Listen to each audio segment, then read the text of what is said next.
Hey guys, welcome to our channel. So in this video I'm going to show you that how you can play YouTube videos and music in background even your screen is turned off.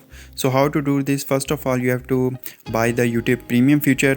Now if you don't want to buy the premium feature of YouTube, there is another way. I'm going to show you. Just install the YouTube Advanced in your cell phone. Just open the Google Chrome, and now after that just open this website youtubevans.com and install Advanced Manager here. After that, go back and open the Advanced Manager, and now here you will first install Advanced Micro G. Then after you will install the YouTube Advanced. In addition, you can install YouTube Music Advanced. So after when you install it, just open it.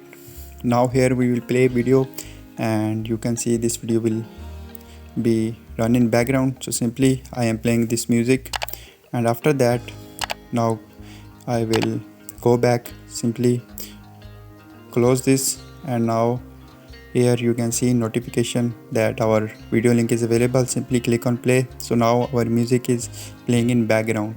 So simply go back and check. So now here you can see our music and video is still playing. Now even if you turn off your cell phone screen, your music and video will remain play in the background.